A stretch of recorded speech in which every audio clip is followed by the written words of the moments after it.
San Leonardo de Puerto Mauricio 1676-1751. Este santo ha sido uno de los mejores predicadores que ha tenido Italia, y logró popularizar por todo el país el rezo del Santo Via Crucis. Nació en Puerto Mauricio, Italia en 1676. Estudió con los jesuitas en Roma. Y a los 21 años logró entrar en la comunidad de los franciscanos. Una vez ordenado sacerdote se dedicó con gran éxito a la predicación, pero uniendo este apostolado al más estricto cumplimiento de los reglamentos de su comunidad, y dedicando largos tiempos al silencio y a la contemplación. Decía que hay que hacer penitencia para que el cuerpo no esclavice el alma y que es necesario dedicar buenos tiempos al silencio para tener oportunidad de que Dios nos hable y de que logremos escuchar sus mensajes. Fue nombrado superior del convento franciscano de Florencia y allí exigía la más rigurosa obediencia a los severos reglamentos de la comunidad, y no recibía ayuda en dinero de nadie ni cobraba por la celebración de las misas. Como penitencia, él y sus frailes vivían únicamente de lo que recogían por las calles pidiendo limosna de casa en casa. Su convento se llenó de religiosos muy fervorosos y con ellos empezó a predicar grandes misiones por pueblos, campos y ciudades. Un párroco escribía: «Bendita sea la hora en que se me ocurrió llamar al padre Leonardo a predicar en mi parroquia. Solo Dios sabe el gran bien que ha hecho aquí». Su predicación llega al fondo de los corazones.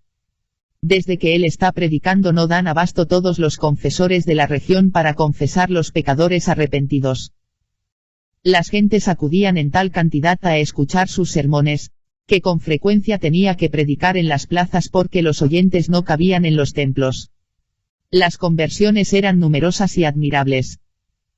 San Leonardo estimaba muchísimo el rezo del Santo Via Crucis, las 14 estaciones del viaje de Jesús hacia la cruz. A él se debe que esta devoción se volviera tan popular y tan estimada entre las gentes devotas. Como penitencia en la confesión ponía casi siempre rezar un Via Crucis, y en sus sermones no se cansaba de recomendar esta práctica piadosa. Otras 3 devociones que propagaba por todas partes eran la del Santísimo Sacramento, la del Sagrado Corazón de Jesús y la del Inmaculado Corazón de María. Daba dirección espiritual a muchas personas por medio de cartas. Se conservan 86 cartas que dirigió a una misma persona tratando de llevarla hacia la santidad. Introducción.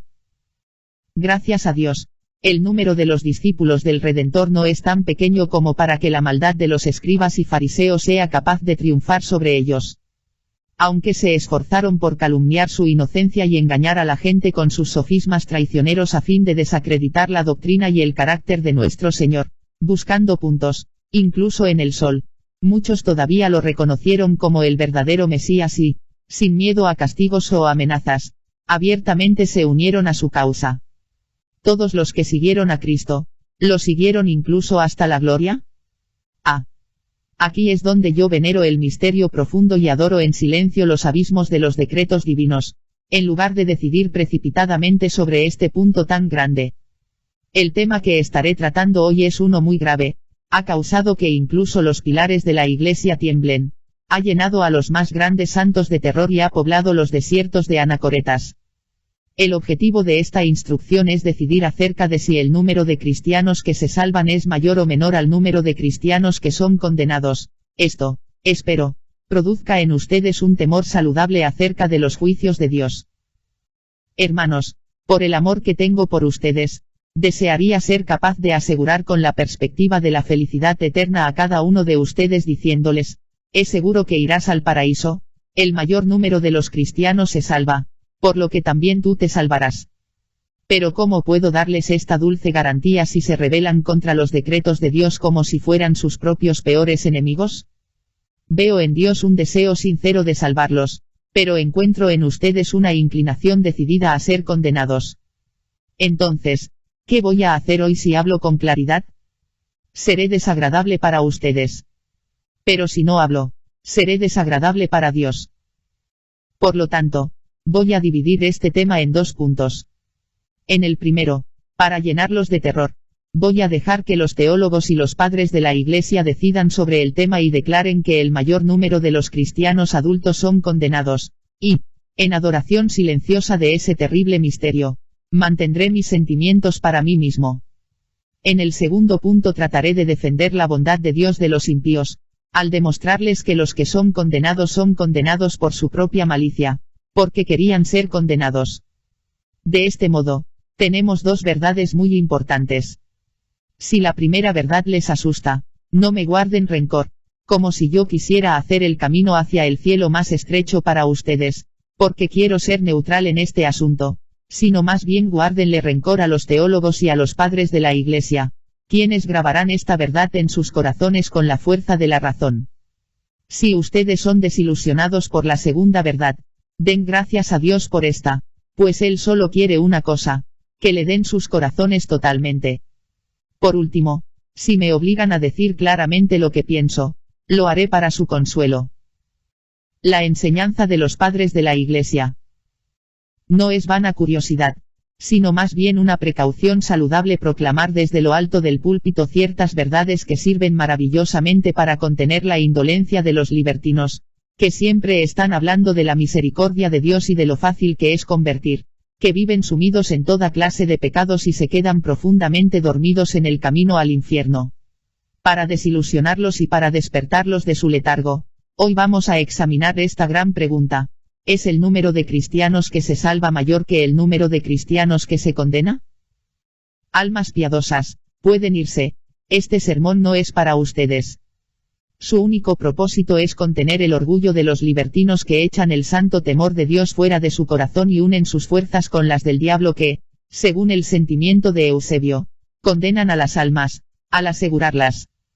Para resolver esta duda, pongamos a los padres de la Iglesia, tanto griegos como latinos, por un lado, por el otro, a los teólogos más sabios e historiadores más eruditos, y dejemos la Biblia en el centro para que todos la vean.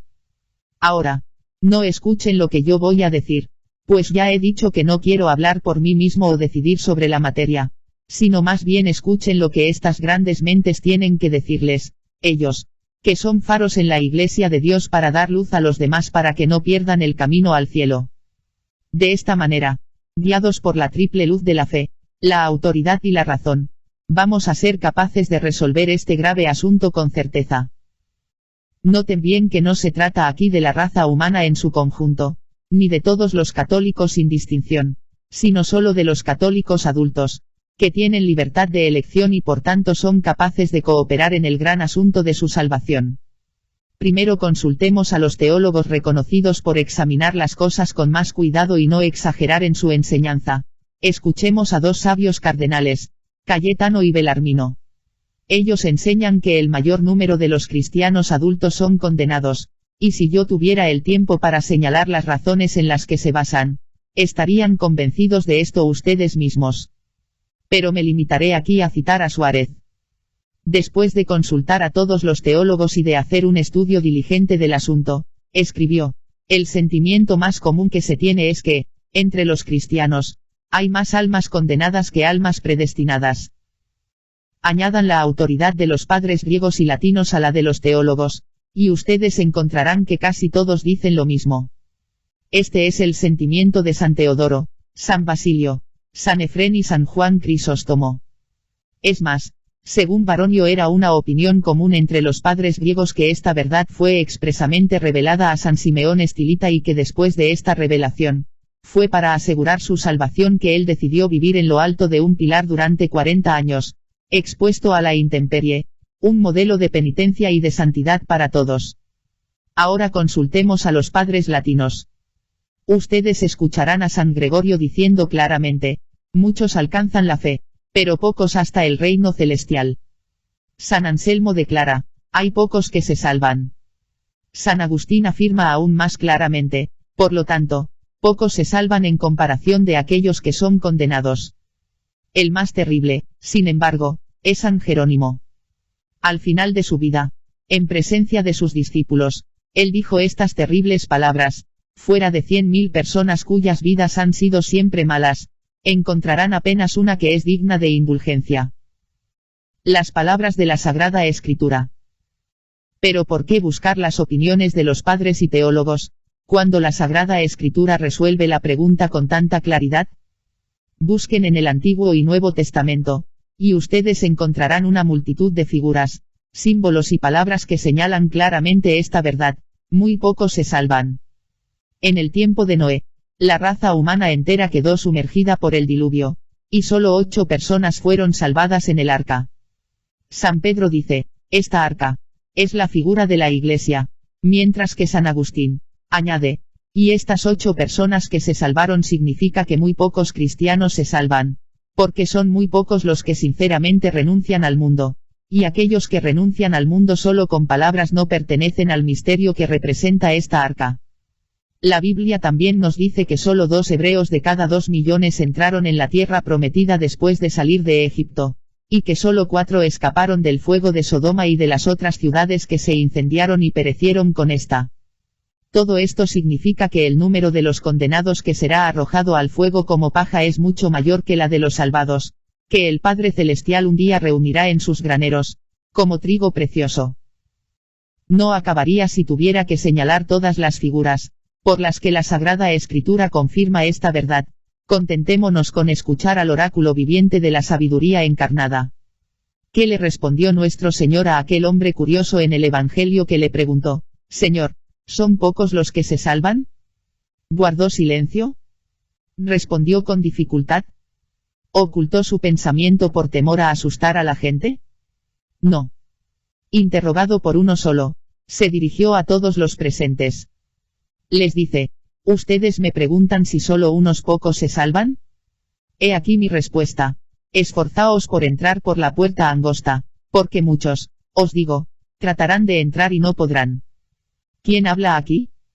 Es el Hijo de Dios, la verdad eterna, que en otra ocasión, dice aún más claro, muchos son los llamados, pero pocos los escogidos.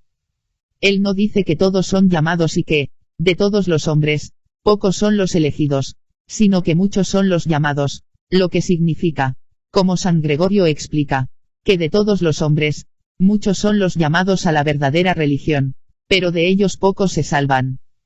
Hermanos, estas son las palabras de nuestro Señor Jesucristo. ¿Son claras?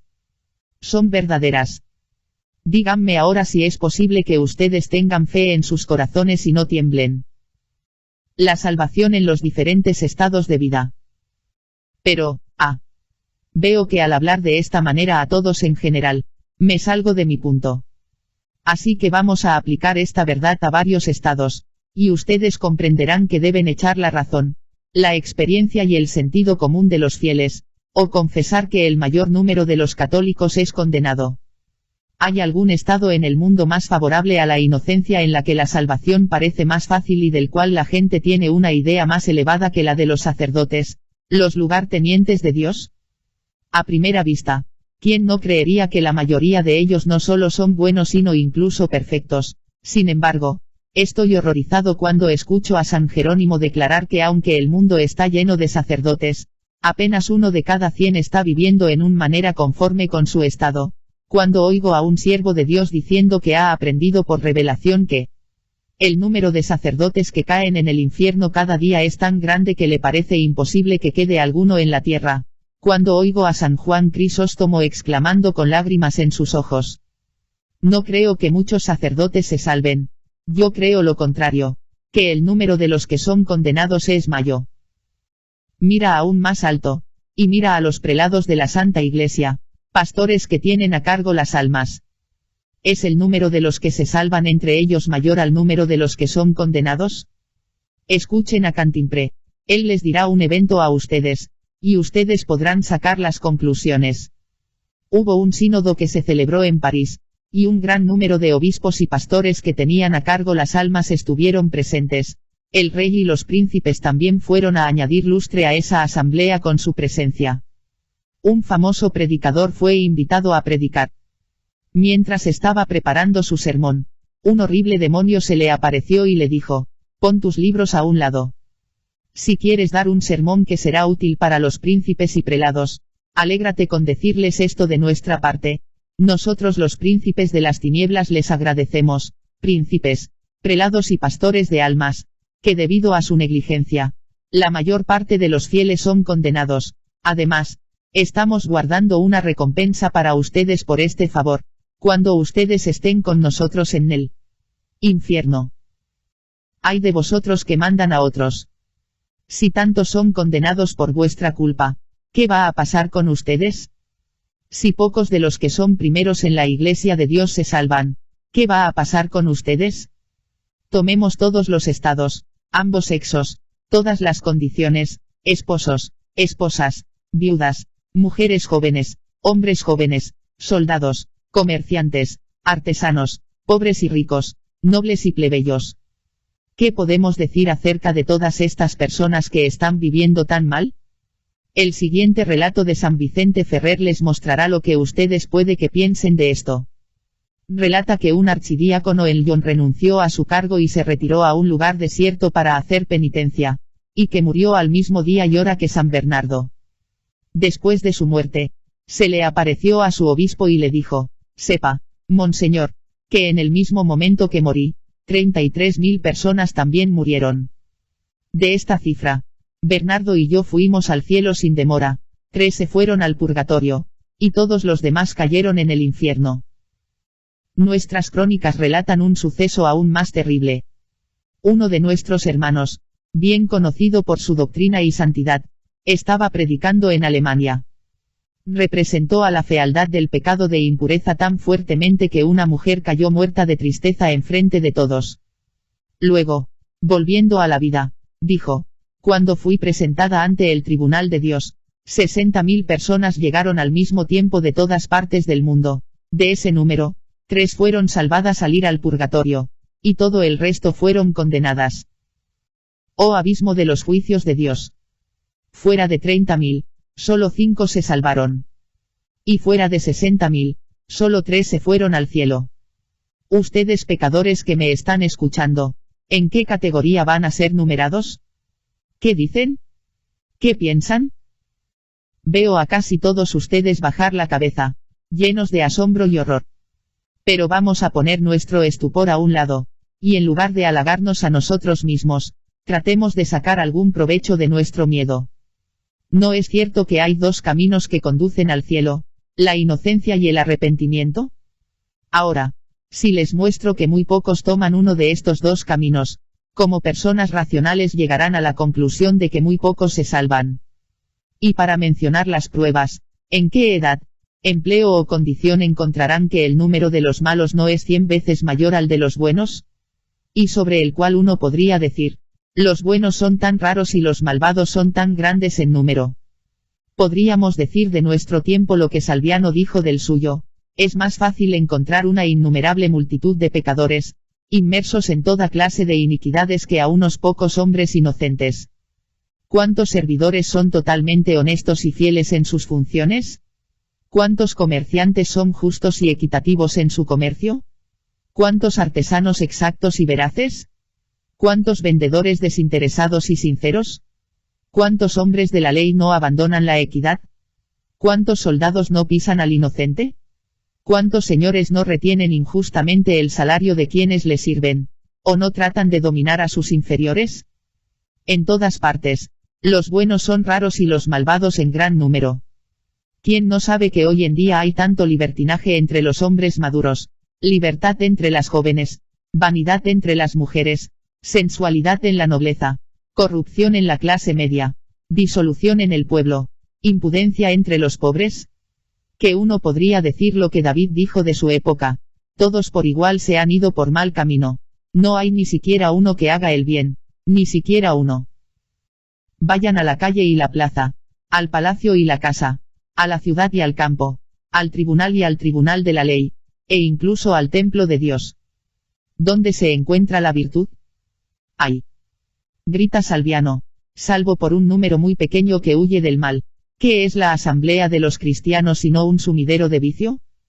Todo lo que podemos encontrar en todas partes es el egoísmo, la ambición, la gula y el lujo. ¿No está la mayor proporción de hombres contaminados con el vicio de la impureza? ¿Y no está San Juan correcto al decir: el mundo entero, si algo tan atroz se podría decir así, está sentado en la perversión? Yo no soy el que les dice esto. La razón les obliga a creer que de aquellos que viven tan mal, muy pocos se salvan. Pero ustedes dirán: ¿Puede la penitencia reparar la pérdida de la inocencia? Eso es cierto, lo admito. Pero también sé que la penitencia es muy difícil en la práctica. Hemos perdido la costumbre de manera tan completa, y es tan maltratada por los pecadores, que esto solo debería ser suficiente para convencerlos de que muy pocos se salvan por este camino. Oh, cuán empinada, estrecha, espinosa, horrible de ver y difícil de escalar que es. Donde quiera que miremos, vemos rastros de sangre y cosas que atraen tristes recuerdos. Muchos se debilitan a la vista de ella. Muchos se retiran al primer momento. Muchos caen de cansancio en el medio, y muchos se rinden miserablemente al final. Y cuán pocos son los que perseveran en ella hasta la muerte. San Ambrosio dice que es más fácil encontrar hombres que han mantenido su inocencia que encontrar hombres que han hecho penitencia apropiada.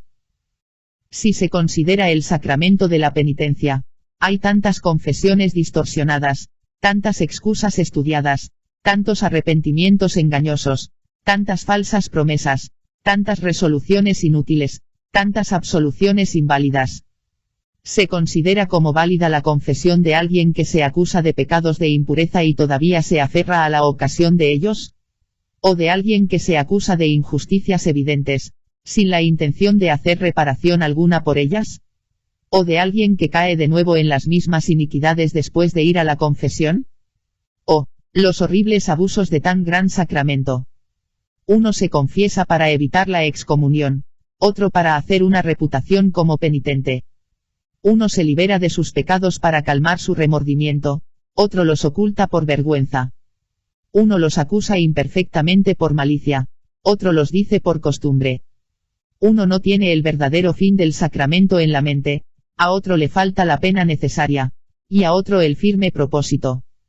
Pobres confesores, ¿qué esfuerzos hacen ustedes para atraer al mayor número de los penitentes a estos actos y resoluciones, sin los cuales la confesión es un sacrilegio, la absolución una condena y la penitencia una ilusión?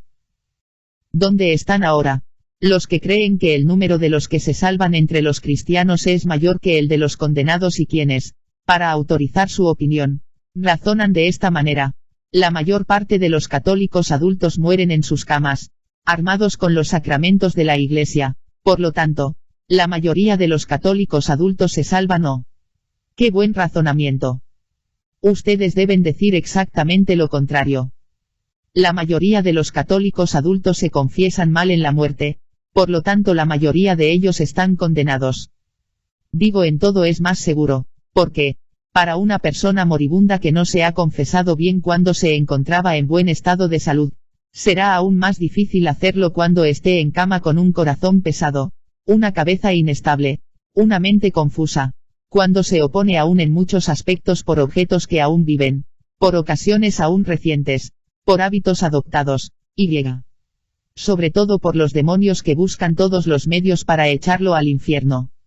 Ahora, si añaden a todos estos falsos penitentes todos los otros pecadores que mueren de forma inesperada en pecado, debido a la ignorancia de los médicos o por culpa de sus familiares, que mueren por envenenamiento o al ser enterrados en los terremotos, o en un accidente cerebrovascular, o en una caída, o en el campo de batalla, en una pelea, en una trampa, alcanzados por un rayo, quemados o ahogados, no sois obligados a concluir que la mayoría de adultos cristianos son condenados.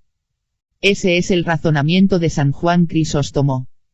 Este santo dice que la mayoría de los cristianos están caminando en el camino al infierno a lo largo de su vida. ¿Por qué, entonces, están tan sorprendidos de que el mayor número va al infierno? Para llegar a una puerta, ustedes deben tomar el camino que conduce allá. ¿Qué tienen que responder a esta poderosa razón? La respuesta, ustedes me dirán, es que la misericordia de Dios es grande. Sí, para los que le temen, dice el profeta, pero grande es su justicia para los que no le temen, y condena a todos los pecadores obstinados. Así que me dirán, bueno, entonces, ¿para quién es el paraíso, si no es para los cristianos? Es para los cristianos, por supuesto, pero para aquellos que no deshonran su carácter y que viven como cristianos. Además, si al número de adultos cristianos que mueren en gracia de Dios, Se añade el de innumerables niños que mueren después del bautismo y antes de llegar a la edad de la razón. No se sorprenderán de que San Juan Apóstol, hablando de los que se salvan, dice, vi una gran multitud que nadie podía contar. Y esto es lo que engaña a aquellos que pretenden que el número de los que se salvan entre los católicos es mayor del que los que son condenados. Si a ese número, se añade el de los adultos que han mantenido el manto de la inocencia, o que después de haberlo manchado, lo han lavado en las lágrimas de la penitencia, es cierto que se salva un mayor número, y que explica las palabras de San Juan, yo vi una gran multitud, y estas otras palabras de nuestro Señor, muchos vendrán de Oriente y de Occidente, y harán fiesta con Abraham, Isaac y Jacob en el reino de los cielos, y las otras figuras que suelen citarse a favor de esa opinión.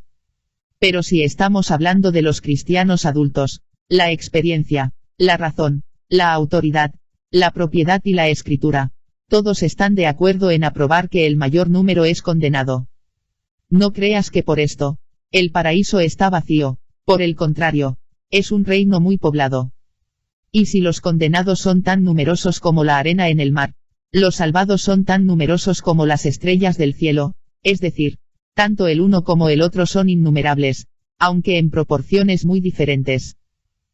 Un día San Juan Crisóstomo, predicando en la Catedral de Constantinopla, y teniendo en cuenta estas proporciones, no podía dejar de temblar de horror y preguntar, fuera de este gran número de personas, ¿cuántos creen que se van a salvar?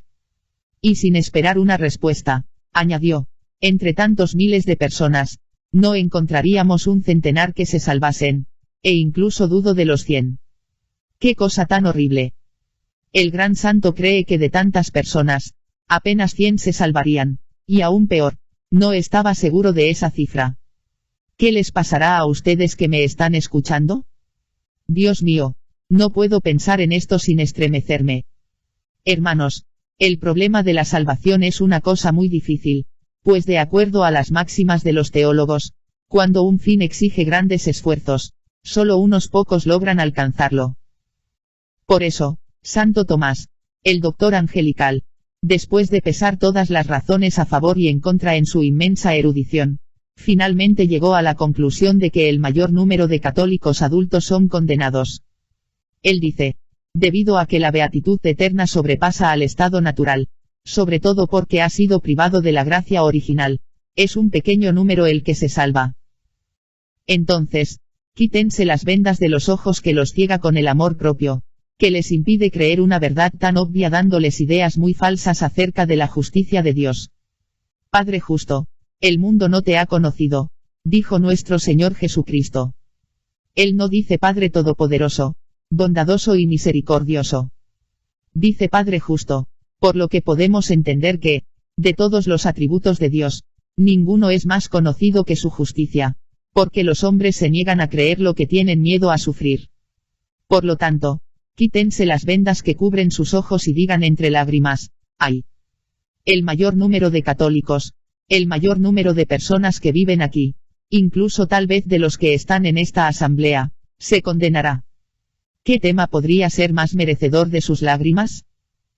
El rey Jerjes, de pie sobre una colina, mirando a su ejército de 100.000 soldados en orden de combate, y considerando que de todos ellos no habría un solo hombre vivo en 100 años, no pudo contener sus lágrimas.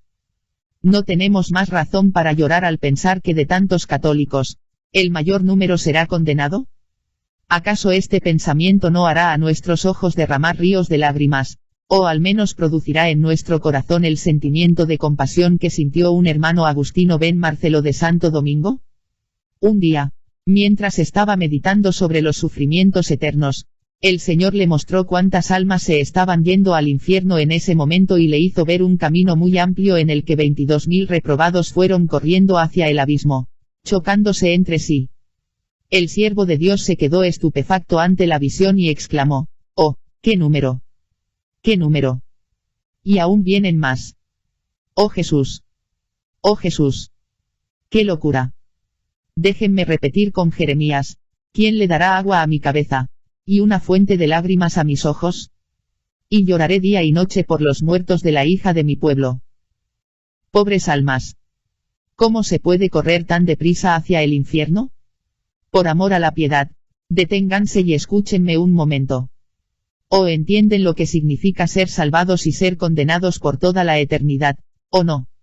Si ustedes entienden y, a pesar de eso, no deciden cambiar su vida hoy en día, hacer una buena confesión y pisotear al mundo, en una palabra, hacen todo esfuerzo para ser contados entre el número pequeño de los que se salvan, yo digo que no tienen la fe. Ustedes son más excusables si no lo entienden, porque si no hay que decir que están dementes. Para ser salvados por toda la eternidad, para ser condenados por toda la eternidad, y no hacer todo esfuerzo para evitar uno, y asegurarse del otro, es algo inconcebible. La bondad de Dios. Tal vez ustedes todavía no creen en la terrible verdad que les acabo de enseñar. Pero son la mayoría de los teólogos altamente considerados, los padres más ilustres que han hablado a través de mí. Entonces, ¿cómo se pueden resistir a razones con el apoyo de tantos ejemplos y las palabras de la Escritura? Si ustedes aún no se deciden, a pesar de esto, y si sus mentes se inclinan a la opinión contraria, ¿esta consideración no basta para hacerlos temblar? Oh, esto muestra que no les importa mucho su salvación. En esta importante cuestión, un hombre sensato es golpeado con más fuerza por una mínima duda del peligro que corre, que por la evidencia de la ruina total en otros asuntos en los que el alma no está implicada. Uno de nuestros hermanos, Giles de Asís, tenía la costumbre de decir que, si un solo hombre iba a ser condenado, él haría todo lo posible para asegurarse de que no fuera ese hombre. Entonces, ¿qué debemos hacer nosotros que sabemos que la mayor parte va a ser condenada, y no solo de todos los católicos? ¿Qué debemos hacer? Tomar la resolución de pertenecer al pequeño número de los que se salvan. Ustedes dicen, si Cristo quería condenarme, entonces ¿por qué me creó? Silencio. Lengua precipitada. Dios no creó a nadie para condenarlo, sino que aquel que está condenado porque quiere estarlo. Por lo tanto, voy a tratar de defender la bondad de mi Dios y de absolverla de toda culpa, que será el tema del segundo punto. Antes de continuar, vamos a reunir a un lado todos los libros y todas las herejías de Lutero y Calvino, y en el otro lado los libros y las herejías de los pelagianos y semipelagianos, y vamos a quemarlos.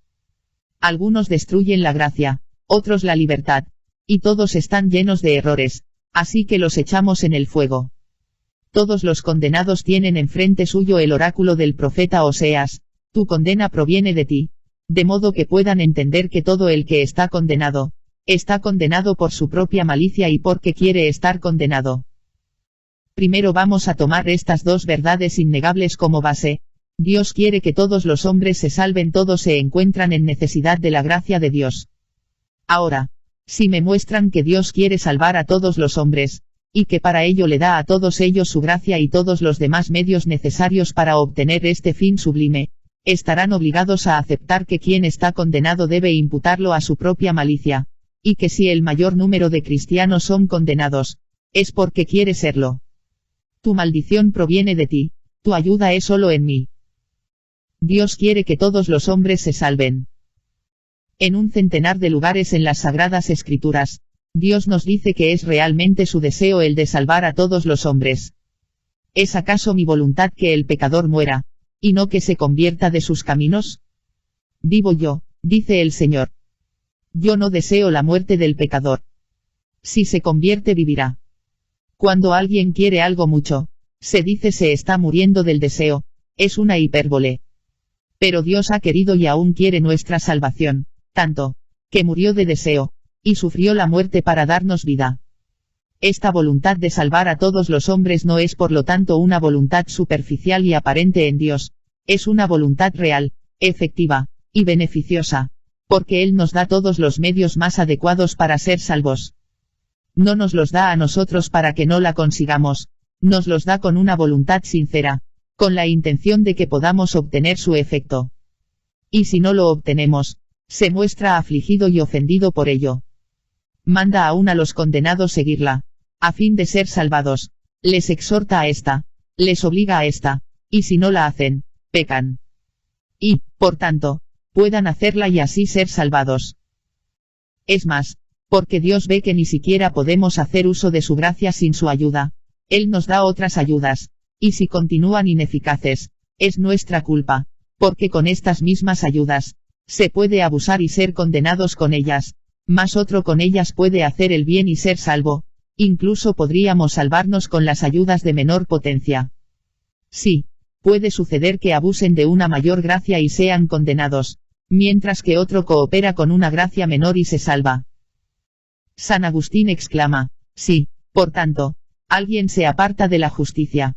Este es llevado por su libre voluntad, encabezada por su concupiscencia, engañado por su propia convicción. Pero para aquellos que no entienden teología, esto es lo que les tengo que decir. Dios es tan bueno que cuando ve a un pecador corriendo a su ruina, corre detrás de él, le llama, le suplica y lo acompaña hasta las puertas del infierno. ¿Qué no hará para convertirlo? Le envía buenas inspiraciones y pensamientos santos, y en caso de que no saque provecho de ellos, él se enoja y se indigna, él le persigue. ¿Le golpeará? No, él golpea el aire y lo perdona. Pero el pecador no se convierte todavía. Dios le envía una enfermedad mortal. Sin duda, es todo para él. No, hermanos, Dios lo cura. El pecador se obstina en el mal, y Dios en su misericordia, busca otro camino. Él le da un año más, y cuando este año pasa, es más, le concede otro. Pero si el pecador todavía quiere arrojarse al infierno a pesar de todo esto, ¿qué hace Dios? ¿Le abandona? No, Él lo toma de la mano, y mientras que él tiene un pie en el infierno y el otro fuera, Él le predica y le implora que no abuse de sus gracias. Ahora les pregunto, si ese hombre es condenado, ¿no es cierto que es condenado en contra de la voluntad de Dios y porque quiere ser condenado? Ahora vengan y pregúntenme, si Dios hubiera querido condenarme, ¿por qué me ha creado? Pecador ingrato, aprende hoy de que si eres condenado, no es Dios quien tiene la culpa, sino eres tú y tu propia voluntad. Para que te convenzas tú mismo, baja hasta las profundidades del abismo, y os traeré una de esas miserables almas condenadas ardiendo en el infierno, para que ésta les explique esta verdad a ustedes. Aquí hay una ahora, dime, ¿quién eres? Soy un pobre idólatra, nacido en una tierra desconocida. Nunca oí hablar del cielo o del infierno, ni de lo que estoy sufriendo ahora. Pobre miserable. Vete, no eres al que estoy buscando. Otro está viniendo, ahí está. ¿Quién eres? Soy un cismático de los extremos de Tartaria. Siempre he vivido en un estado incivilizado, casi sin saber que hay un Dios. No eres al que quiero. Regresa al infierno. Aquí está otro. ¿Y tú quién eres? Soy un pobre hereje del norte. Nací bajo el polo y nunca vi ni la luz del sol ni la luz de la fe. No eres al que estoy buscando. Regresa al infierno, hermanos. Mi corazón se rompe al ver a estos desgraciados que ni siquiera sabían de la verdadera fe entre los condenados. Aún así, sabemos que la sentencia de condena fue pronunciada contra ellos y se les dijo, tu condena proviene de ti. Fueron condenados porque querían serlo. Recibieron tantas ayudas de Dios para ser salvados. No sabemos lo que eran, pero ellos lo saben bien. Y ahora gritan, oh Señor, tú eres justo. Y tus juicios son equitativos. Hermanos, ustedes deben saber que la creencia más antigua es la ley de Dios, y que todos la llevamos escrita en nuestros corazones, que se puede aprender sin maestro, y que basta con tener la luz de la razón para conocer todos los preceptos de esta ley. Por eso incluso los bárbaros se escondieron cuando cometieron pecado, porque sabían que estaban haciendo mal, y que son condenados por no haber observado la ley natural escrita en sus corazones, porque si la hubieran observado, Dios habría hecho un milagro en lugar de dejarlos que sean condenados.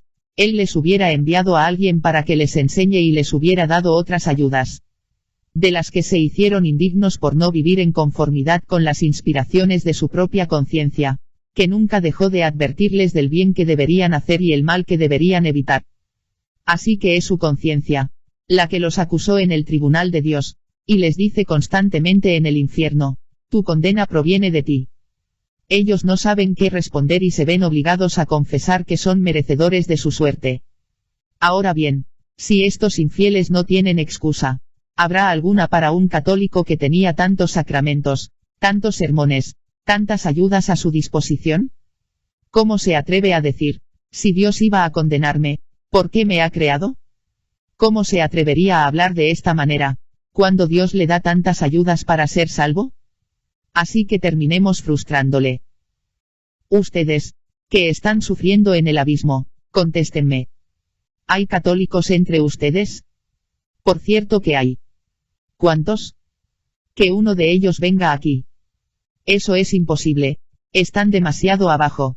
Y para poder hacer que ellos vengan arriba tendríamos que poner todo el infierno de cabeza. Sería más fácil detener a uno de ellos que esté cayendo adentro. Así pues, me dirijo a ustedes que viven en el hábito de pecado mortal, en el odio, en el fango del vicio de la impureza, y que se acercan al infierno cada día. Detente, y da la vuelta. Es Jesús quien te llama y quien, con sus heridas, así como con tantas voces elocuentes, te grita a ti, hijo mío, si eres condenado, solo te puedes culpar a ti mismo. Tu condenación proviene de ti. Alzad vuestros ojos y ved todas las gracias con las que te he enriquecido para asegurar tu salvación eterna. Te podría haber hecho nacer en un bosque en Bavaria, que es lo que hice con muchos otros, pero yo te hice nacer en la Iglesia Católica, te puse un padre tan bueno, una madre excelente, con las más puras instrucciones y enseñanzas. Si eres condenado a pesar de esto, ¿quién tiene la culpa? Tu propia culpa es, hijo mío. Tu propia culpa, tu condenación proviene de ti. Yo te podía haber echado en el infierno después del primer pecado mortal que cometiste, sin esperar al segundo. Lo hice a tantos otros, pero fui paciente contigo. Te esperé durante muchos largos años.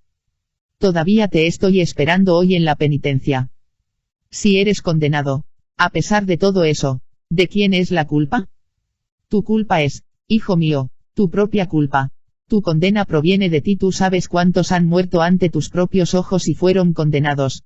Esta era una advertencia para ti. Tú sabes cuántos otros he puesto por el buen camino para darte el buen ejemplo. ¿Recuerdas lo que ese excelente confesor te dijo? Yo soy el que hizo que lo dijera. ¿No te ordeno cambiar tu vida, para hacer una buena confesión? Yo soy el que lo inspiró. ¿Recuerdas aquel sermón que tocó tu corazón? Yo soy el que te llevó ahí. Y lo que pasó entre tú y yo en el secreto de tu corazón. Que nunca podrás olvidar. Esas inspiraciones interiores, ese conocimiento claro, ese constante remordimiento de conciencia, ¿te atreves a negarlos? Todas estas fueron tantas ayudas de mi gracia, porque quería salvarte. Me negué a dárselas a muchos otros, y te las di a ti porque te amaba tiernamente. Hijo mío, si yo les hubiera hablado con tanta ternura como me dirijo a ti hoy, ¿cuántas otras almas hubieran vuelto al camino correcto? ¿Y tú? Me das la espalda. Escucha lo que te voy a decir, pues estas son mis últimas palabras. Tú me has costado mi sangre. Si quieres ser condenado a pesar de la sangre que derramé por ti, no me culpes, solo a ti mismo te puedes acusar, y por toda la eternidad. No olvides que, si eres condenado a pesar de mí, eres condenado porque quieres ser condenado. Tu condena proviene de ti. Oh, mi buen Jesús, las piedras mismas se partirían al oír palabras tan dulces, expresiones tan tiernas. ¿Hay alguien aquí que quiera ser condenado, con tantas gracias y ayudas? Si hay uno, déjenle que me escuche, y que se resista si puede. Baronio relata que después de la apostasía infame de Juliano el apóstata, este concibió un odio tan grande contra el santo bautismo que día y noche, buscó una manera en la que podría borrar el suyo. Para tal fin preparó un baño de sangre de cabra y se colocó en él, queriendo que esta sangre impura de una víctima consagrada a Venus pueda borrar el carácter sagrado del bautismo de su alma. Tal comportamiento te parecerá abominable a ti, pero si el plan de Juliano hubiera sido capaz de tener éxito, lo cierto es que estaría sufriendo mucho menos en el infierno. Pecadores, el consejo que les quiero dar sin duda les parecerá extraño, pero si ustedes lo entienden bien, es, por el contrario, inspirado por la tierna compasión hacia ustedes. Les suplico de rodillas, con la sangre de Cristo y el corazón de María, que cambien sus vidas, vuelvan al camino que conduce al cielo, y hagan todo lo posible por pertenecer al pequeño número de los que se salvan. Si, en lugar de ello, desean continuar caminando en la carretera que conduce al infierno, al menos, encuentren una manera de borrar su bautismo. Ay de ti si tomas el santo nombre de Jesucristo y el carácter sagrado de los cristianos grabado en tu alma al infierno. Tu castigo será aún mayor. Así que lo que yo te aconsejo que hagas, si no deseas convertirte, ve hoy mismo y pídele a tu pastor que borre tu nombre del registro bautismal, de modo que no quede ningún recuerdo de que hayas sido alguna vez un cristiano. Implora a tu ángel de la guarda que borre de su libro de gracias las inspiraciones y las ayudas que te ha dado por orden de Dios, porque hay de ustedes si las recuerda. Pídele a nuestro Señor que tome de regreso su fe, su bautismo, sus sacramentos. ¿Estás horrorizado al pensar así?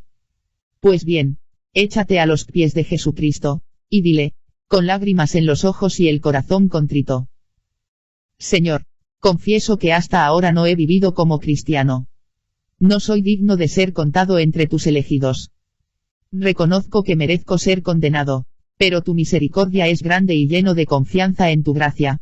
Te digo que quiero salvar mi alma, aunque tenga que sacrificar mi fortuna, mi honor, y hasta mi vida, con tal que sea salvado. Si he sido infiel hasta ahora, me arrepiento, deploro, detesto mi infidelidad. Te pido humildemente que me perdones por ello. Perdóname, buen Jesús, y también fortaléceme, para que pueda ser salvado. Te pido no la riqueza, ni el honor ni la prosperidad, te pido una sola cosa, que salves mi alma. ¿Y tú, oh Jesús? ¿Qué dices?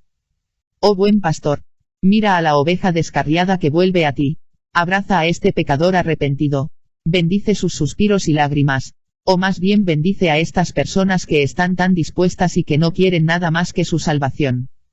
Hermanos, a los pies de nuestro Señor, protestemos que queremos salvar nuestra alma, cueste lo que cueste. Pongámonos todos a decirle con los ojos llenos de lágrimas: buen Jesús, yo quiero salvar mi alma. Oh, benditas lágrimas, benditos suspiros. Conclusión. Hermanos, quiero despedirlos a todos ustedes consolados hoy. Así que, si preguntan mi sentimiento acerca del número de los que se salvan, aquí está. Si hay muchos o pocos los que se salvan, digo que todo aquel que quiere ser salvo, será salvo, y que nadie puede ser condenado si no quiere serlo. Y si bien es cierto que pocos se salvan, es porque hay pocos que viven bien. Por lo demás, comparen estas dos opiniones. La primera afirma que son condenados el mayor número de católicos, la segunda, por el contrario, pretende que se salvan el mayor número de católicos. Imagínense a un ángel enviado por Dios para confirmar la primera opinión. Viene a decir que no solo son la mayoría de los católicos condenados, sino que de esta reunión de todos estos aquí presentes, uno solo será salvo. Si obedeces los mandamientos de Dios, si detestas la corrupción de este mundo, si abrazas la cruz de Jesucristo en un espíritu de penitencia, serás ese uno que se salvará. Ahora imagínense al mismo ángel que regrese a ustedes confirmando la segunda opinión.